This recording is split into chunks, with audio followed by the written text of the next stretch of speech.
रामपुर गांव एक घने जंगल के किनारे बसा हुआ था। गांव में धर्म नाम का एक किसान रहता था। धर्म बहुत गरीब था। उसके परिवार में उसकी पत्नी सबिता, बूढ़ी माँ और एक लड़का अजय था। अजय अभी 14 साल का ही था। धर्म के घर का खर्च बहुत मुश्किल से चलता था।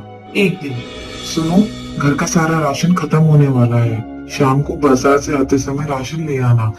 सबिता, पैसे तो नहीं है, कैसे सामान लाऊंगा समझ में नहीं आ रहा है।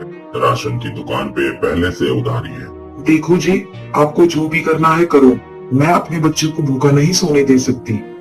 धर्म सोच में पड़ जाता है और फिर अगले दिन, सबिता, लाओ मुझे कुल्हाड़ी दो और कुछ रस्सियां भी। अभी क्या करोगे कुल्हाड़ी का? मैं जंगल से कुछ लकड़ियां काट कर पास वाले बाजार में बेचकर राशन का इंतजाम करता हूँ। अजय को भी अपने साथ लेकर जाता हूँ। आप ठीक कह रहे हैं। आप अपने साथ उसे भी ले जाइए। मैं दोनों के लिए खाना और पानी झोले में रख देती हूँ। अजय, अरे ओ अजय, कहाँ हो? क्या हुआ? क्यों चिल्ला रहे हो? तब तक अजय वहाँ आ जाता है। अरे माँ, मैं अजय को अपने साथ जंगल लेकर जा रहा हूँ। थोड़ी मेरी मदद हो जाएगी और वो भी कुछ काम सीखेगा। अच्छी बात है, पर उससे ज्यादा बोझ नहीं उठवाना, अभी वो छोटा बच्चा है। ठीक है माँ। सबिता कुल्हाड़ी और कुछ रस्सियों के टुकड़े उसको लाकर देती है और धर्म जंगल की तरफ निकल जाता है और अजय के साथ थोड़ी देर में वह जंगल पहुंच जाते हैं। हम जंगल तो पहुंच गए, अब हमें सूखे हुए पेड़ को ढूंढना पड़ेगा जो अच्छे से बिक पाए बाजार में। दोनों सूखे पेड़ को ढूंढने लगते हैं। काफी देर ढूंढने के बाद भी उनको कोई सूखा पेड़ नहीं मिलता और दोनों थक कर पेड़ के नीचे बैठ जाते हैं।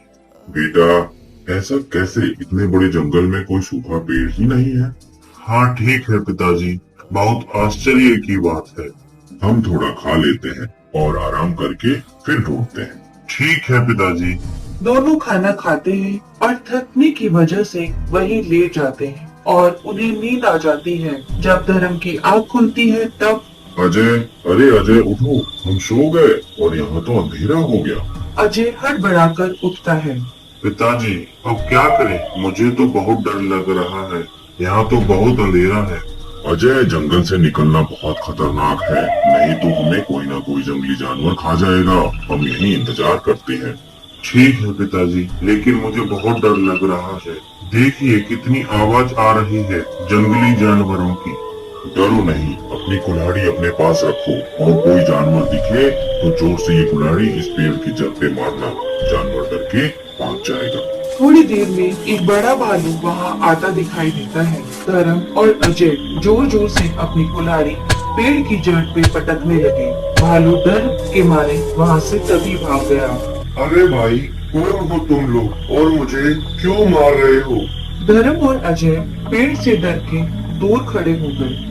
अरे भाई, मैं बोल रहा हूँ पेड़ जिस पे तुम लोग सो रहे थे और अभी मुझे जोर जोर से मार रहे थे।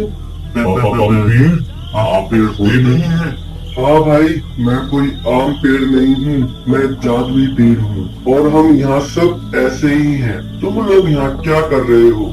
अरे पेड़ भाई, हम तो सूखी लकड़ियाँ काटने आए थे और हमें लकड़ियाँ तो मिली नहीं और खाने के बाद सोचा थोड़ा आराम कर लें और जैसे ही हम लेटे हमें नींद आ गई और फिर अंधेरा हो गया। देखो, तुम्हें सूखी लकड़ियाँ तो नहीं मिलेगी क्योंकि यहाँ सब जादुई है। बताओ, मैं तुम्हारी क्या मदद कर सकता हूँ? धर्म ने अपने घर की सारी समस्याएं पेड़ को बताई। पेड़ धर्म की समस्याएं सुनकर बहुत चिंतित हुआ। पेड़ थोड़ी देर सोचने के बाद, मैं तुम्हारी मदद कर सकता हूँ। कैसे? बताइए, क्या सच में आप हमारी मदद कर पाएंगे? मैं तुम्हें ये जादुई टोकरी दे रहा हूँ। तुम्हें जब भी कुछ जरूरत होगी इससे मांग लेना, ये दे देगा। हाँ, ध्यान रहे, केवल जरूरत की चीजें ही मांगना। कुछ अनुचित मांगने पर यह टोकरी काम करना बंद कर देगी। ठीक है जादुई पेड़, आपका बहुत बहुत धन्यवाद। दोनों रात में पेड़ के पास आ जाते हैं और सुबह जादुई टोकरी को लेकर अपने घर के लिए निकल जाते हैं। घर पहुंचते ही, अरे आप दोनों कहाँ रह गए थे? हम दोनों यहाँ पूरी रात आप लोगों की चिंता में नहीं सो पाए हैं। अभी बहुत लंबी कहानी है सविता, चलो सब अंदर चलो, बताते हैं। धर्म और अजय दोनों ने अपनी पूरी कहानी बताई। सबको बहुत आश्चर्य हुआ और जादुई पेड़ को सबने धन्यवाद